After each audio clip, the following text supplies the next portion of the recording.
Caros amigos do canal Via Romana, estamos novamente aqui juntos. Eu sou o professor Rafael Queiroz, saudações a todos vocês. Nesse vídeo de hoje, pessoal, nós falaremos sobre o caso Viganò. Nós já tivemos oportunidade de falar sobre o Viganò aqui, vou deixar o link aí para vocês conferirem. Mas agora tivemos um fato novo, que foi a, entre aspas, excomunhão do Viganò, o Francisco, e nós vamos aqui falar um pouco sobre esse assunto. Bom, como vocês sabem, nossa praxe aqui no canal, levarmos um certo tempo para nós nos pronunciarmos sobre certos fatos. Quando saiu a notícia da excomunhão do Viganò, houve uma enxurrada de canais, né, de blogs, sites, comentando esse acontecimento. E via de regra, esses comentários eles são feitos à base, muitas vezes, de passionalidade, né? Então existe uma torcida, né, pró ou contra Viganò. Então tem aqueles que dizem: o Viganò está errado porque é sede-vacantista, o Viganò está certo porque é sede-vacantista, não é isso? E então, via de regra, não existem análises, mas sim juízo de valor a respeito do Viganò, e que muitas vezes atrapalham uma visão mais objetiva, né, dos fatos ocorridos. Então, o que eu quero fazer aqui neste vídeo não é, vamos dizer assim, tratar da figura do Viganò, se merece aplauso, se merece crítica, se nós devemos apoiá-lo, criticá-lo, ou não apoiá-lo, enfim. Mas eu quero analisar o fato, essa suposta excomunhão, à luz de uma série de coisas que são necessárias de serem colocadas, tá? E aí no final, né, do vídeo eu me pronunciar a respeito de qual a posição que eu acho que nós devemos ter perante o Viganò, no caso específico dessa suposta excomunhão, tá bom? Então eu vou ler aqui, junto com vocês, alguns apontamentos que eu levantei a respeito do caso Viganò, tá? Que acho pertinente serem comentados nesse vídeo de hoje, tá? São 7 pontos no todo, né? O primeiro ponto é esse aí que nós já fizemos aqui, né? Nós vamos deixar o link. Nós já tivemos oportunidade de falar do caso Viganò, quando ele começou a fazer críticas mais assintosas ao estado de coisas que vigora hoje em dia em Roma, tá? Na Roma modernista. Então, vou deixar, como eu falei, o link aí para vocês conferirem, tá bom? Bom, vamos lá. Então, o segundo ponto é o seguinte, né? Francisco, ao meu ver, deu a ele o que ele queria, o que ele desejava, o que Viganò desejava. Sua excomunhão é como uma confirmação de que ele diz a verdade a respeito do Vaticano atual, tá? E aí, a gente precisa ir para um terceiro ponto, que é o que ele diz, exatamente o que o Viganò, qual é a avaliação, né? Qual é o juízo que Viganò faz a respeito do Vaticano atual. Então, primeiro ponto, letra A, né, desse ponto 3, né, o que Viganò diz? Que a Igreja Católica foi substituída por uma falsa religião que ele chama Deep Church, que, no entanto, só se tornou manifesta com Francisco. Então, esse é o cerne da doutrina Viganò, né? Então, não existe mais a Igreja Católica, o que existe é uma falsa religião, a chamada Deep Church, tá? Que se manifestou plenamente com Francisco. Ela não estava plenamente manifesta antes, nos papas anteriores, mas com Francisco ela se manifesta de vez, e ela é fruto de uma infiltração modernista nos organismos, né, nas instituições, nas congregações católicas, etc. Tá? Essa interpretação do Viganò, ao meu ver, parece mais política do que doutrinal, tá? Porque ele se vale de um esquema usual na versão conspiratória da história comum nos setores da direita norte-americana, tá? Que costuma usar o termo Deep State, vocês já devem ter ouvido falar, né? Um estado profundo, ou seria o real estado, né? Voltado à construção de uma nova ordem mundial. Então aqui nós vemos nessa afirmação do Viganò uma conexão entre a ideia de um deep state, que está se tornando cada vez mais dominante, né? E que está levando o mundo para uma nova ordem mundial com a Deep Church, quer dizer, um Deep State que precisa de uma Deep Church, tá, para governar o mundo, né? Tá? Depois, né, ele também diz que a Igreja Católica, é o ponto B aqui da parte 3, que a Igreja Católica começou a ser obscurecida no Vaticano II, até ser substituída com Francisco por essa nova entidade humanista e secular identificada com a Cidade do Diabo. Tá? Então, essa Cidade do Diabo seria resultado da aliança entre Francisco e a Agenda 2030 da ONU, direcionando o mundo, como eu falei, né, para o governo mundial. Então, o globalismo ele seria veiculado por essa nova religião da Pachamama, religião de Francisco. Então, a conexão entre Deep Church, né, e o Deep State está se tornando total com Francisco, tá bom? Tem um esquema aqui que um colega nosso nos mandou, até bem interessante, do Noguet, né, que está no livro No Fragor da Batalha. Ele faz uma diferenciação entre Dom Viganò e Dom Lefebvre, que seria a seguinte, né? Primeiro ponto, primeira diferenciação. Para Dom Viganò, a Deep Church, né, é a igreja profunda ou obscura, não é a igreja oficial. Para Dom Lefebvre, a igreja conciliar é a igreja oficial, tá? Para Dom Viganò, a igreja oficial é a igreja católica. Tá? Para Dom Lefebvre, a igreja oficial é a igreja católica cuja hierarquia se desviou da fé e fundou a religião do homem. Para Viganò, a Deep Church começou no Concílio Vaticano II, mas permaneceu oculta, crescendo na sombra. Para Dom Lefebvre, a igreja conciliar começou no Concílio Vaticano II imediatamente após o término deste, pois a igreja é serviço da religião do homem. Tá? Segundo Viganò, a Deep Church só se manifestou plenamente no pontificado de Francisco, através de um golpe de Estado contra Bento XVI.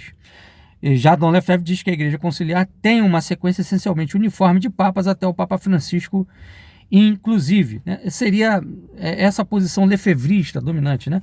E Dom Lefebvre morreu na época de João Paulo II. Tá? Ele não viu nem Bento XVI nem Francisco. Segundo Viganò, o problema da Deep Church é essencialmente político.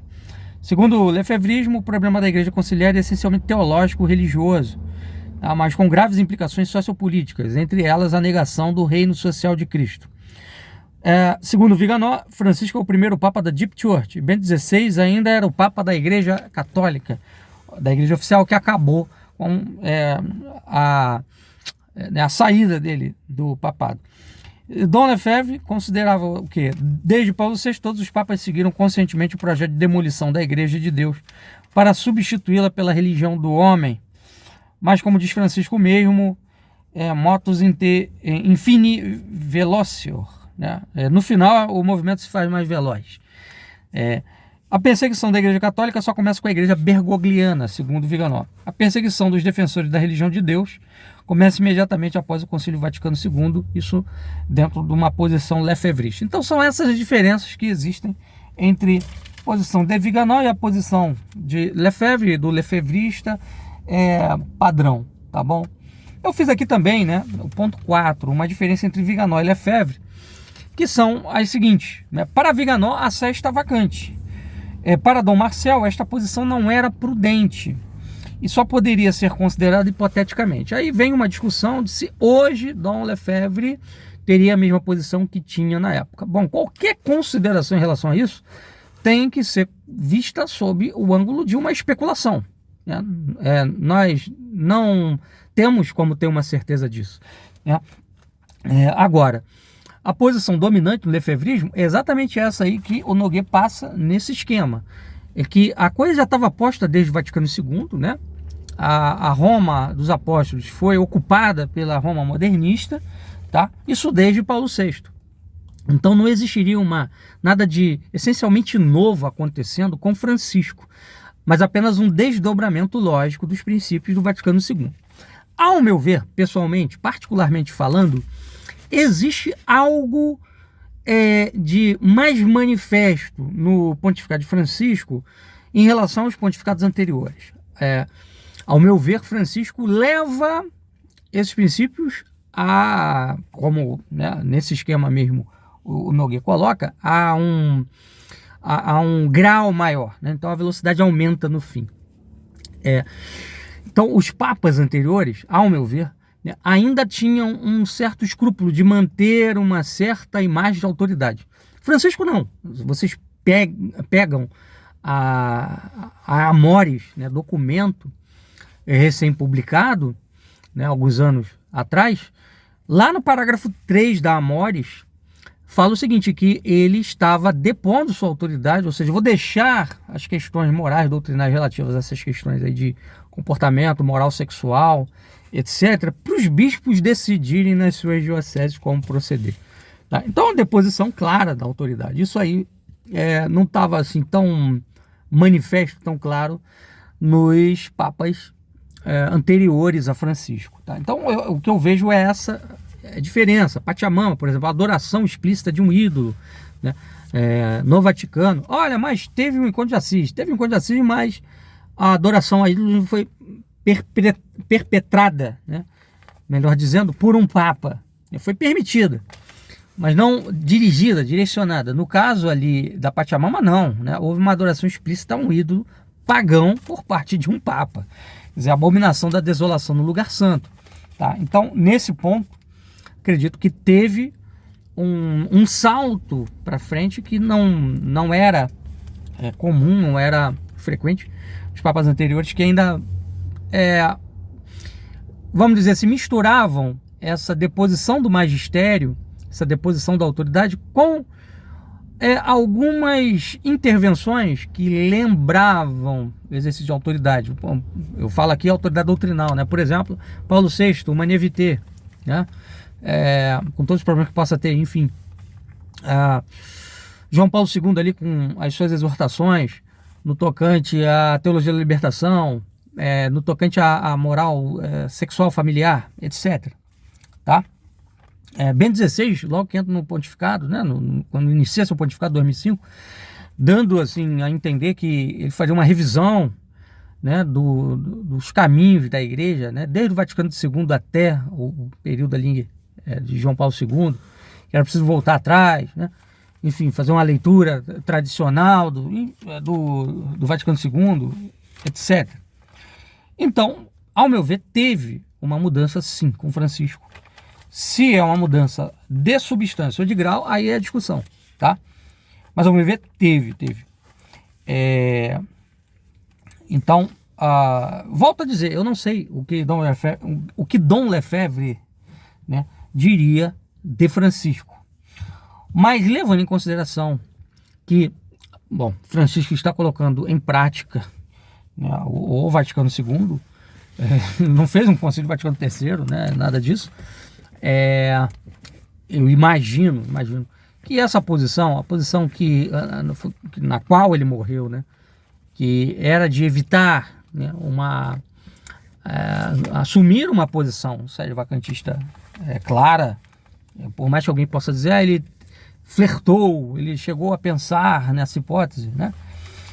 Eu acredito que, sim, falando, né, de forma especulativa, óbvio, que a posição mais provável que ele iria adotar, ao meu ver, seria a de manter a linha que ele já tinha adotado lá nos anos 80, tá bom? Enfim, outra diferença, né, entre Dom Viganò e Dom Lefebvre. Lefebvre foi a Roma. Viganò se recusou a responder à acusação de cisma no dicastério para a doutrina da fé. Então isso também prova que Dom Lefebvre considerava que isso daí era a Igreja Católica, ainda que ocupada por modernistas. E Viganò, com essa atitude, prova que ele já não considera mais isso aí como sendo a Igreja Católica. Ou seja, a Igreja Católica acabou, né? Acabou assim, ali em Roma não tem mais Igreja Católica, né? Aquilo ali é realmente uma falsa religião. E aí a pergunta que fica, onde que está a Igreja Católica, né? Em Viganò? Repousa em Viganò? Né? Se não repousa em Viganò, repousa em quem? Onde ela permanece viva, tá? E aí essa diferença, né, ela se deve a quê? Dom Marcel via duas igrejas presentes em seu tempo, como a gente falou, a Igreja Católica e a Contra-Igreja, a esposa de Cristo e a outra, né? Era uma expressão que Dom Marcel utilizou, a outra, né? aquele escritor católico muito famoso, Gustavo Corsão, também se referia a essa contra-igreja como a outra, né? Viganò vê só uma, a outra. Onde estaria a autêntica Roma? Nele é essa a pergunta, né? É essa a questão que fica.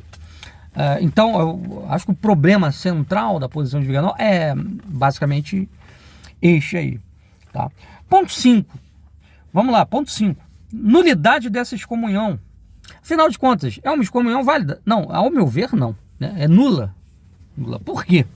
Porque o cisma ele só pode ser cometido... pois cisma só pode cometer quem se recusa a obedecer a um papa, que é reconhecido como tal. Tá? Caso do caminho sinodal, por exemplo, alemão, que quer o fim do celibato, ordenação de mulheres e outras mudanças na doutrina sexual, e que se recusa a obedecer, inclusive, a posições que Francisco já tomou publicamente, né? Se são posições que ele exibe com a autoridade magisterial, são outros 500, mas são as posições que ele manifesta publicamente. Então o caminho sinodal alemão reconhece Francisco é Papa, tá? Eles nunca colocaram isso em xeque, tá? Mas não obedece às diretivas que são dadas desde Roma, tá? Manutenção do celibato, proibição de ordenação de mulheres, etc. e tal. Então o caminho sinodal é muito mais cismático, né, do que Viganò, porque Viganò não é cismático, é sede vacante, né? Cisma envolve desobediência, tá? E não é o que passa com Viganò, tá? Viganò, ele não reconhece Francisco como papa, né? Para ele não é papa. Então, subjetivamente, aquilo ali não é um ato, né, nem subjetiva nem objetiva, que tem um caráter assim: estou desobedecendo ao pontífice e vou criar uma igreja paralela. Tá?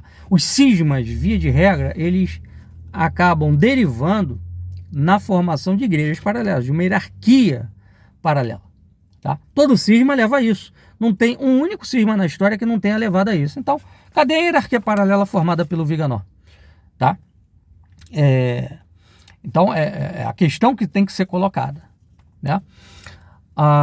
Aliás, os teólogos medievais, inclusive Santo Tomás de Aquino, teólogos modernos como Torquemada, etc., eles dizem que o cisma é só quando há uma desobediência ilegítima, porque pode haver uma desobediência legítima. Eles reconhecem a possibilidade de uma desobediência legítima ao Papa, tá? Em certas condições. Tá? Então, só é cisma quando é uma desobediência ilegítima. No caso de Viganò, a pergunta que fica é: o que ele desobedeceu? Que tipo de diretiva, né, emanada de Roma, dada por Roma, que ele desobedeceu? Tá?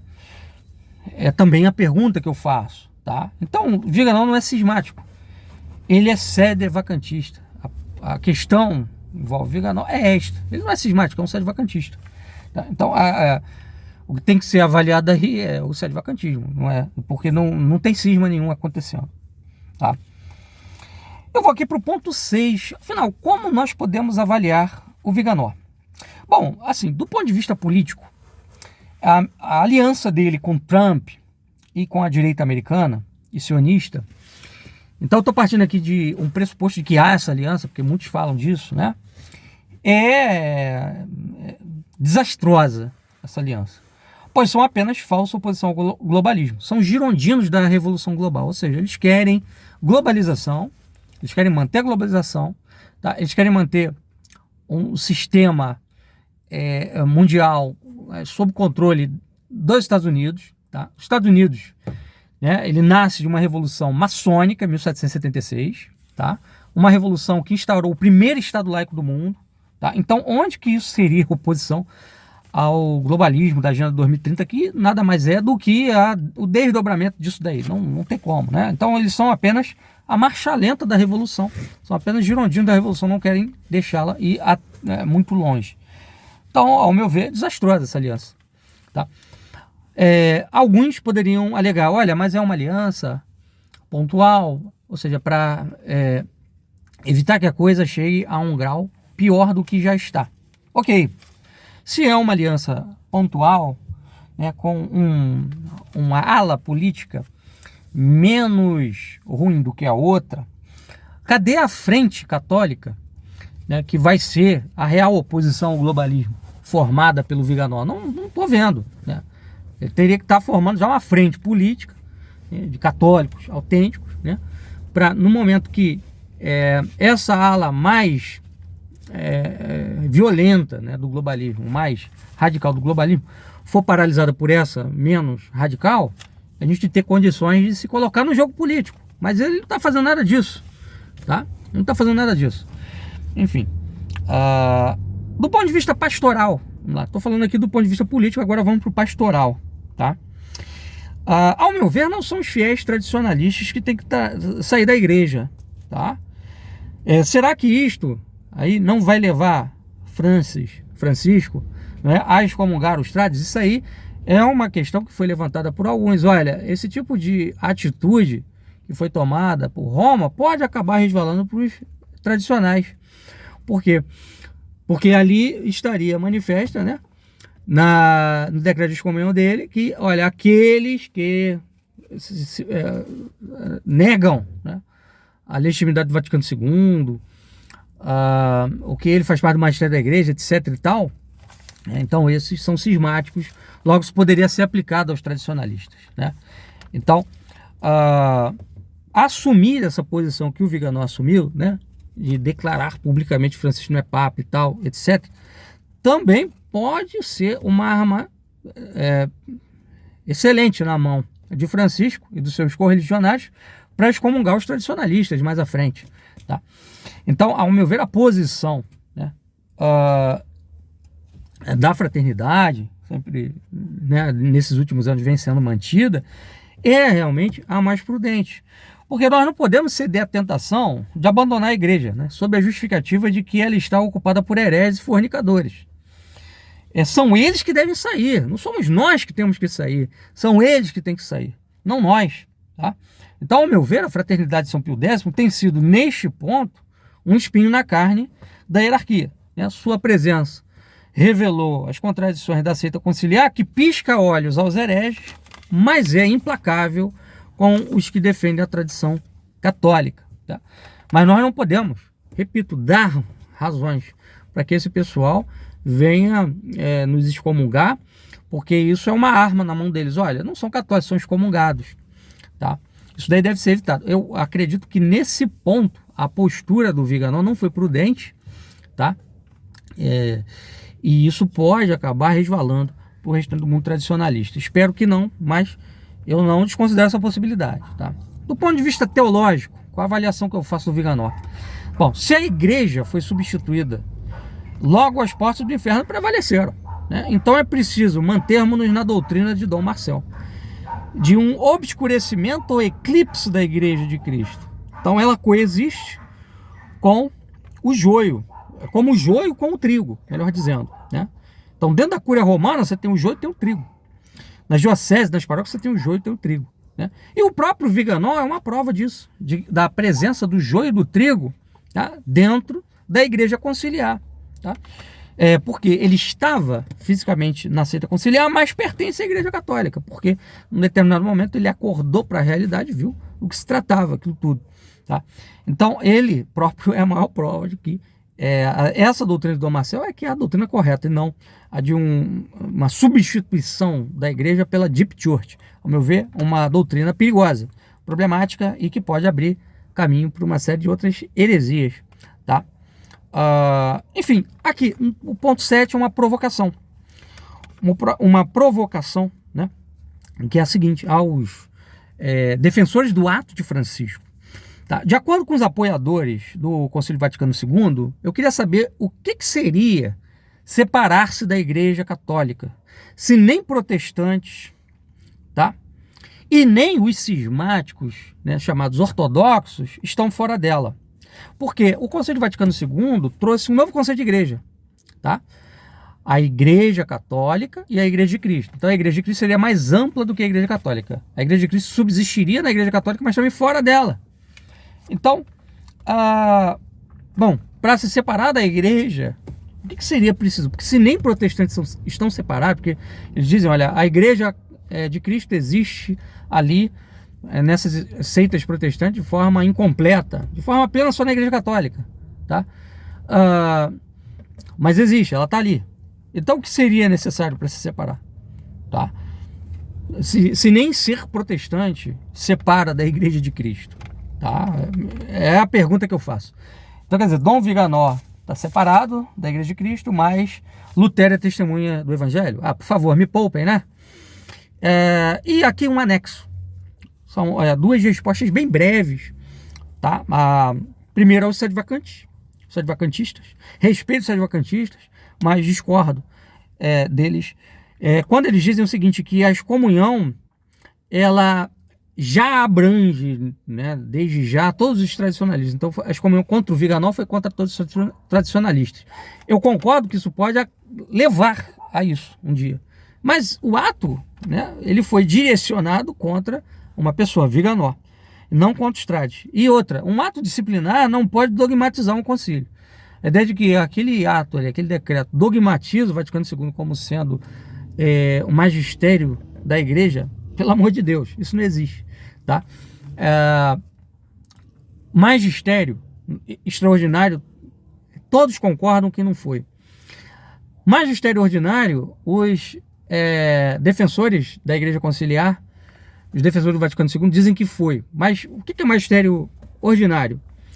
Quando se trata de concílio. Bom, o concílio está reunido e quando ele se dissolve, os bispos separados, né, cada um na sua diocese, continuam a ensinar a mesma doutrina que foi ensinada naquele concílio, que não teve um caráter dogmático no sentido de ensinar dogmas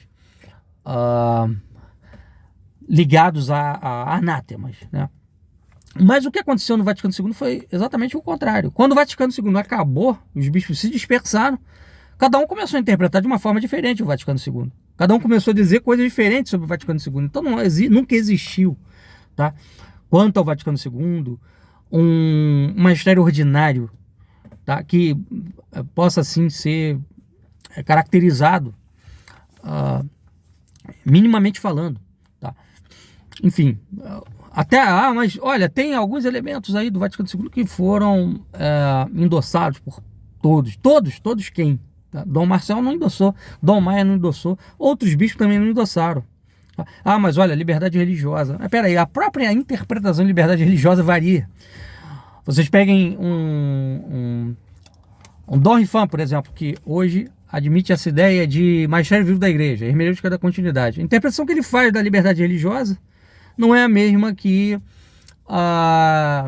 sei lá, né, a CNBB faz da liberdade religiosa. Então, não existe unidade, né, nessa doutrina do Vaticano II, né? Ou seja, os bispos dispersos não são concordes em relação ao que o Vaticano II ensinou, tá?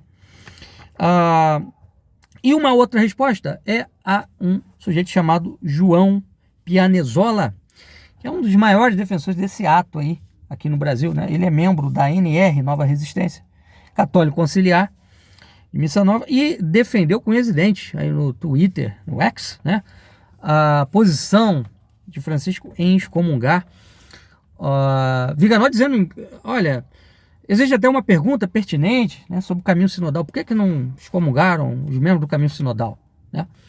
Aí ele vai dizer que o caminho sinodal não é cismático, porque não coloca em xeque a autoridade de Francisco, como faz Viganò. Na realidade, Viganò não reconhece a autoridade de Francisco, né? Então, se o caso alemão não é tão drástico quanto de Viganò, tá? É a prova de que Viganò, na realidade, não incorre em cisma, mas em sedvacantismo, tá? Porque o caso alemão, ele envolve uma recusa de estar em comunhão com a quem eles reconhecem como Papa, né? Viganò não reconhece como Papa. Então, assim, o caso alemão não é tão drástico, justamente porque não é tão drástico, porque não é sedvacantismo, é cisma, é bem diferente, tá? E aí alguns poderiam dizer, mas os tradicionalistas, né, reconhecer e resistir, RR, eles reconhecem Francisco como Papa, tá? Por que eles não obedecem, então, né? É o que eu já falei, existe, como dizem os teólogos medievais, como por exemplo São Tomás de Aquino, o próprio Torquemada, um teólogo moderno, existe a desobediência legítima ao Papa que não é caracterizada como cisma. E a desobediência, para ser caracterizada, tem que ter um ato de autoridade, né? Francisco depôs a sua autoridade, essa que é a verdade. Há quem diga também, né, o próprio Viganò, né, que o fato de Francisco ter deposto a sua autoridade, né, isso estaria caracterizado, está com certeza, já configuraria a prova de que ele não é Papa legítimo, tá? Bom, quanto a isso, tem um estudo muito bom feito pelo Luigi da Resistência, né? O Luigi que é da Resistência. Eu agora não tenho esse estudo em mãos, mas ele me forneceu na época, muito bom, mostrando que para ter uma... para nós afirmarmos de forma peremptória, decisiva, que a sé está vacante, tem que ter um conselho imperfeito, tá? Então somente um conselho imperfeito poderia afirmar categoricamente a sé está vacante, né? Dom Viganò sozinho pode fazê-lo, ele pode até considerar essa hipótese, eu considero, talvez, quem sabe, Francisco não seja Papa, tá? Mas dizer categoricamente não, tá? Então pessoal, era isso que eu tinha a dizer aqui sobre Dom Viganò. Agradeço a atenção de vocês, né? Um vídeo um pouquinho mais extenso do que o costume aqui no canal, mas é um tema muito importante que a gente precisa realmente se aprofundar. Eu tentei ser o mais sucinto possível, mais direto possível na minha exposição, mas nem sempre a gente consegue resumir tanto, né, quanto seria ideal para ter um vídeo dinâmico. Porém, eu acredito que a gente atingiu aqui o nosso objetivo, tá? Então vou deixar aí para vocês, como eu falei, o link, né, de um vídeo que a gente gravou tempos atrás a respeito do assunto. O Viganò já tínhamos dado, né, um parecer a respeito disso, e agora fazemos novamente em vista desse acontecimento, dessa excomunhão, né, entre aspas, que aconteceu agora, tá? E eu vou deixar também aqui o Pix do canal, quem quiser ajudar, apoiar essa iniciativa, fique à vontade. Um abraço para todos, fiquem com Deus, até a próxima.